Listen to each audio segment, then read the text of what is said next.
Hi friends and readers, we did it. We made it to September. September is the beginning of my favorite time of the year. My birthday's in September, football is back, go Panthers. And then we entered the coziest season of all, in my opinion, with my favorite holiday ever, Halloween. So I'm just so freaking excited to finally be in this mindset. It's just a happy mindset for me. And with that, I wanted to kick off the September season with a bang. We are going to try for this week's reading vlog to finish a 3-book series all in 1 week. From the title of the video, from the thumbnail of the video, you probably know what series I'm talking about. But if you didn't, I've had this series on my physical TBR for about 51 weeks, which is just under 1 year on my physical TBR. Now, you probably don't know this either, but I've only ever had 4 books on my physical TBR that I haven't read. I typically buy a book. If it's a physical copy, I'm reading it within a week to a month. Now, these 4 books have been on my physical TBR for almost a year, and that is because I got them this time last year. For my birthday last year, which my birthday is next week, I was gifted 2 book sets. The first one is the book set I'm going to be reading in this week's video, and the second one is the Throne of Glass book set, which, if you know, is a massive book set. And I decided to tackle the Throne of Glass book set before this one. And so I wanted to put off this series until fall time again, which is now. So that way I was in a good mindset to read it, and I wanted to wait until the fall time. And then the 4th book on my physical TBR is also a fall time book that I'll be reading in the next month or so. So without further ado, I'm going to show you the series. This week, I'm going to try to read all 3 books in a Good Girl's Guide to Murder series. I know the first book is A Good Girl's Guide to Murder. I think the whole series is just called A Good Girl's Guide to Murder, books 1, 2, and 3. Go ahead and comment below if you think I'm going to be able to read all 3 books in a week. I have not started the series, and it is Monday, so I'm gonna catch up with you a little bit later today once I've started the book. It's Labor Day, so hopefully I can get a lot of reading done today. Talk to you later.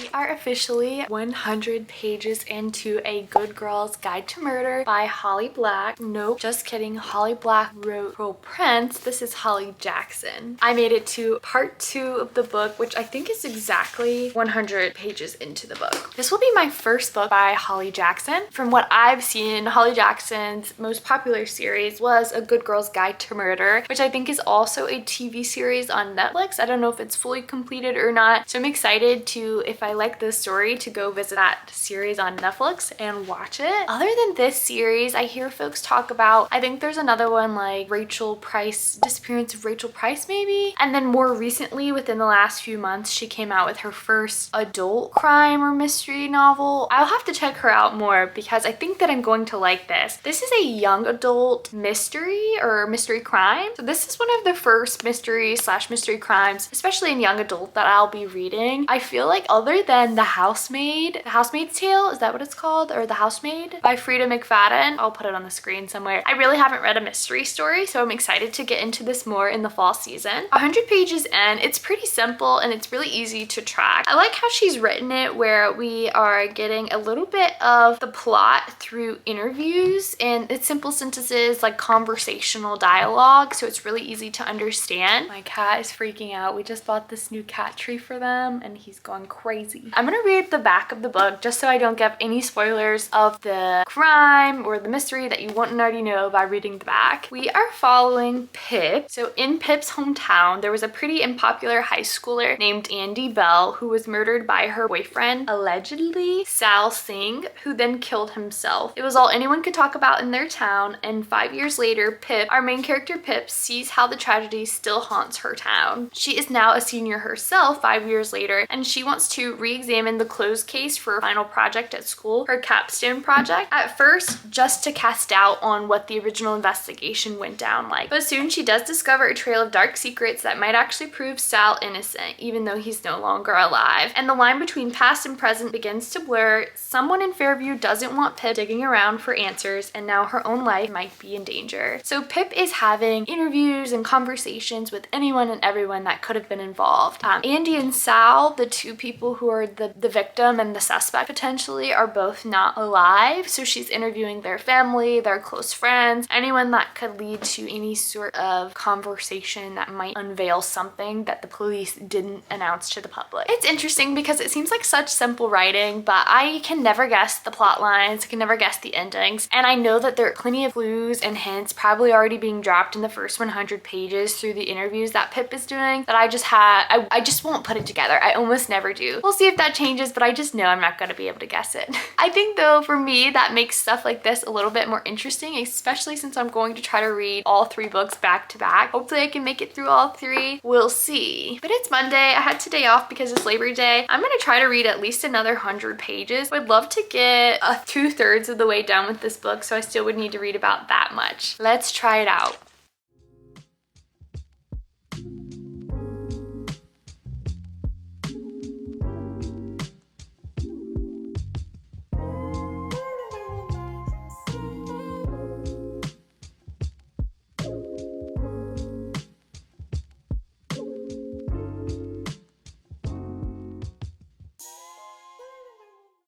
I last updated you yesterday afternoon, which was Monday. It is now Tuesday around 12 o'clock. I'm back at work today. I do work from home, so I'm on my lunch break currently, like 12:30. And the update is that since I last spoke to you, I actually finished this book, A Good Girl's Guide to Murder. This has not happened to me in so long, if it has ever happened to me. I started this book yesterday and I finished this book last night at like 11:30 p.m. I stayed up like probably 30 minutes past the time that I normally do to just go ahead and finish it. I think I'm going to hold off on giving my star ratings of each book until I finished all of them. If I end up finishing all of them, I may or may not go on to the 3rd book, depending on how I feel about the 2nd book in the series. But I will give you some thoughts on how I'm feeling 1 book into the series now. This copy that I have was so floppy. So this copy was 387 pages, and as you can tell, I absolutely flew through it yesterday having my day off. A lot of it has these little interview snippets or like document transcriptions, so it feels like it goes by a lot quicker, especially with the short chapters, and they even include some things in there like notes copied. So really you can fly through it. I would totally suggest picking up this series if you maybe are in a book slump or looking to get back into reading after a while, or if you like young adult novels. I usually don't do well or rate young adult novels that highly. I just feel a little bit far removed. And that is one thing about this book to consider, that we're following Pip as she investigates the death of Andy from her high school and Sal, the boyfriend of Andy, and they're in high school. A lot of the times I felt myself reading this, and in my head I was imagining them to be college students just based off what they were investigating, what all the friends did at parties and stuff, and it felt very college even though these were high schoolers. So when I thought to them being high schoolers, it almost didn't seem like this would happen in real life. Maybe that's just my high school experience. But there are also, without being a spoiler of the plot and what Pip was investigating, trying to figure out, you know, how she died and how he died, there were so many scenarios that if I were in the main character's positions, I would have called the police so many times. And because that rarely happened, I was just thinking, man, that took me out of it a little bit. But maybe that's just because I'm not a crime junkie, and the one sign of fear, I would be gone. There were also a lot of plot points that she was trying to investigate so many people in their lives to figure out if they had anything to do with death, but the plot holes went unanswered. So I'm curious if that's going to come back up in the 2nd or the 3rd book, or are the 2nd and 3rd book just completely unrelated? She saw solves a crime, so now she's going to continue to solve random crimes in her town. I don't know, I'll keep you posted once I get further into the second book. One thing about this book is you are following Pip as she investigates all these different friends, accomplices potentially, and you really actually don't get to know the two people who have died, Andy and her boyfriend Sal. And so I at least didn't feel any connection to them, that I think if I had a better connection to those people, I would have been a little bit more invested, which seems backwards since I finished the book all in one day. I would also feel like I was reading the clues and thinking, oh, maybe this is what happened or this is what happened. And then Pip would go on to tie those clues together to sort of explain them to herself. And I'm like, oh, then that must not be what's happening because clearly they wouldn't write it out for me.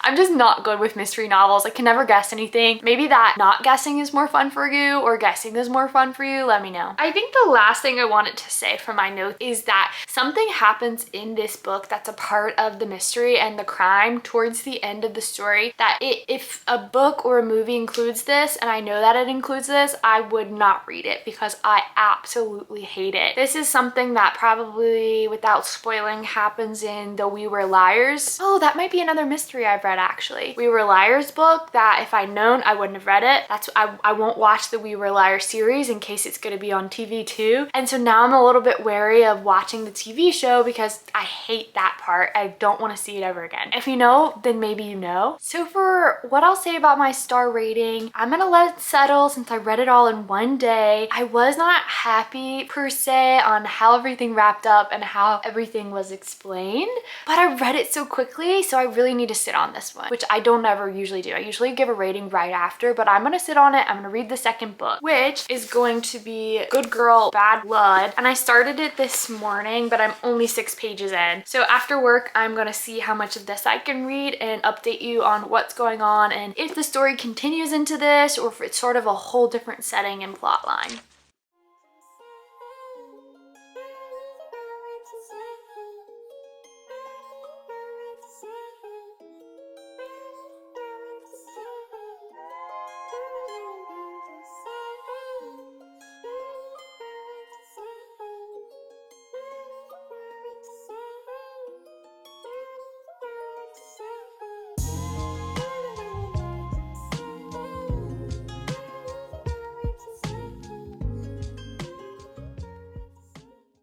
We have made it to Wednesday. I'm in my office. I'm on my lunch break. It's about 12:26. Wanted to give you a good update on the Good Girl, Bad Blood second book in the series book. We are approximately 84 pages of the way. I, in fact, did not read as much as I thought I would last night or even this morning. If it tells you anything, I stopped in the middle of or in a chapter. I did not get to the end of a chapter. That's just how I've been feeling about this second book. It is definitely a continuation of the first book. We start out with basically a summary of everything that happened at the end of A Good Girl's Guide to Murder, and then a little bit of a recap, explanation, and then we're back in the lives of all of the main characters. So at first I thought we were going to be unraveling a little bit more about the crime in the first book, but I don't think that that's the way this is headed. I think this is a whole different crime. In fact, I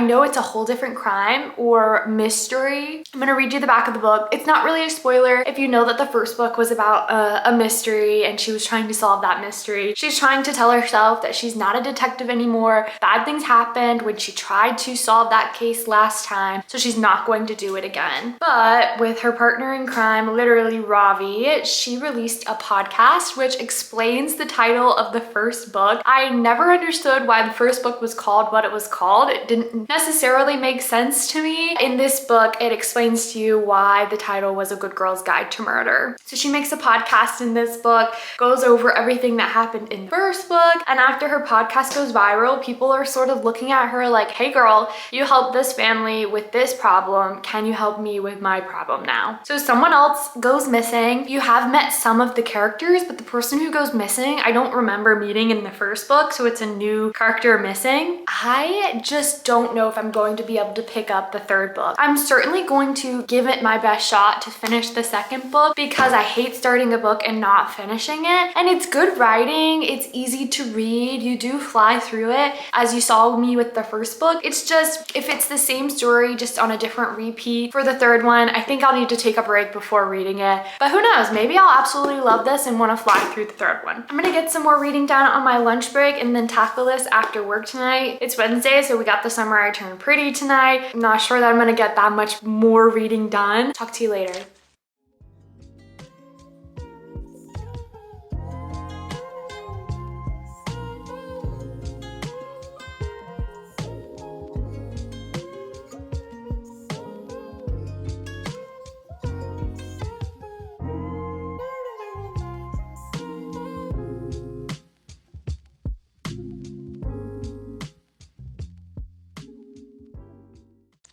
Nope. See, I would have gone to the cops. Immediately would have gone to the cops. What are we doing? I'm so confused. I had been reading in a paperback because I was gifted it, but I checked on Libby. I just love reading on my Kindle, and I put in a loan today for this book and it came in already. So I'm reading it on my Kindle now. And so now I can see like what people have highlighted on the e-reader version of the book. And there's this quote, and I don't know if this is a spoiler at all. I just don't know why 1,300 people have highlighted this quote. It's about Ravi. They went over to someone's house, they were showing them something, and the quote is, "Yes please, these look amazing." Pip sighed. Ravi liked anyone who fed him. And it's a quote about him taking a brownie that someone politely offered up to him. Why did 1,300 people highlight that?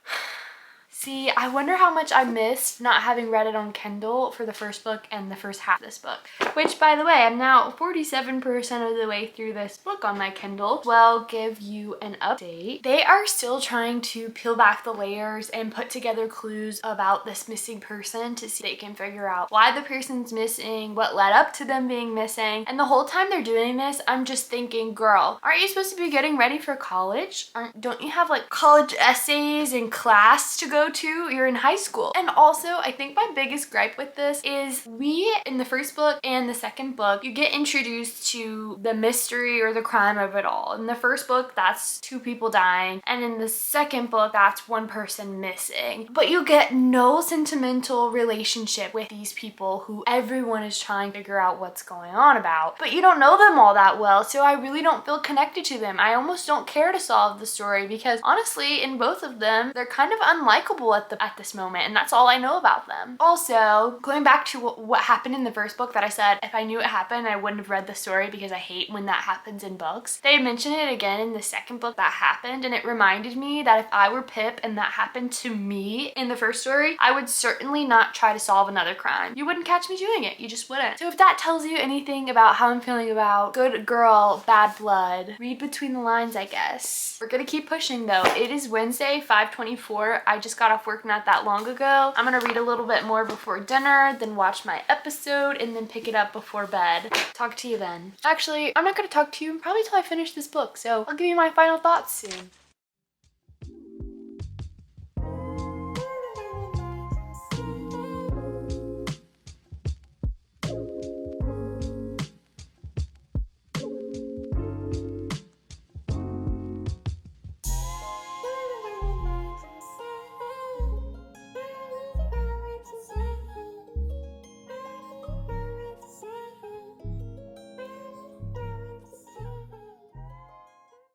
I just finished up Good Girl, Bad Blood by Holly Jackson. It is Thursday after work.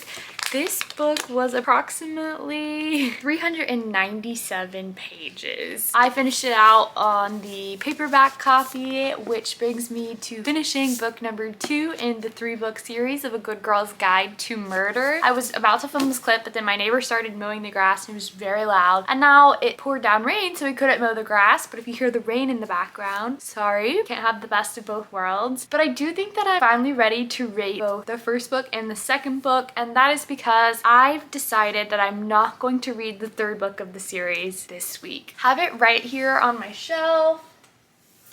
The third book is As Good as Dead. When I finished Good Girl, Bad Blood, I thought maybe, wow, actually, we're gonna get a continuation of how this book finished into the third book. And that would have been the only reason that I would have picked it up immediately this week. But then I read the blurb on the back of the third book, and I don't think that's the case unless they just left it out of the blurb because they didn't want to spoil anything that happened in the second book. But it feels like it's a whole new crime, a whole new mystery in the third book. So to finish my thoughts on Good Girl, Bad Blood, I think I've reiterated this a few times. If I were Pip, I would have stopped so many times during the investigations, so many times during the podcast interviews. I, especially how this book ended, don't know how this high schooler got so wrapped up in this. Like, yes, it's fiction, but is it believable mystery and crime? And also, this one was so much sadder at the end. I had said I didn't feel very connected to the victims or the stories that were being told until the very end of this book. I thought, what a sad way to end it. So I guess she did a great job in making me feel that for a character that I hardly ever saw. I also thought, man, I kind of learned my lesson for what a mystery would look like in the second book. I was trying to figure it out. I knew maybe it's not going to be any of the characters that she focuses on as suspects. So let me look at these side characters that help develop plot and see if I can figure out who the person of interest is. And I figured out one of them, but I thought that person was going to be someone else, but they ended up being something else. So didn't so much figure it out like I thought I did. But I'm learning. I'm getting the gist of, you know, where these mystery novels are going. I think that I would like these crime mystery novels better if I pick up an adult version of them instead of young adult. And those are my final thoughts on book number 2. So I'm going to rate A Good Girl's Guide to Murder. I'm gonna give it a 3.5 star, and then Good Girl, Bad Blood, I'm also going to give a 3.5 star. And it's Thursday evening. Football is back on tonight. I'm celebrating with some friends tomorrow night and Saturday as an early birthday celebration. So there's just no way I think I want to get wrapped up into the third book. It feels a little bit like copy and repeat of book number 1 and 2. And at this point, I would just be making myself do it and not so much want to do it. So I'm not going to. In the end, I did not complete my challenge to myself of reading all 3 books in the series, but I think that one day I can revisit the third book and feel really good about it. I didn't want to give it a lower star rating because I forced myself to read it. That's all. Bye for now.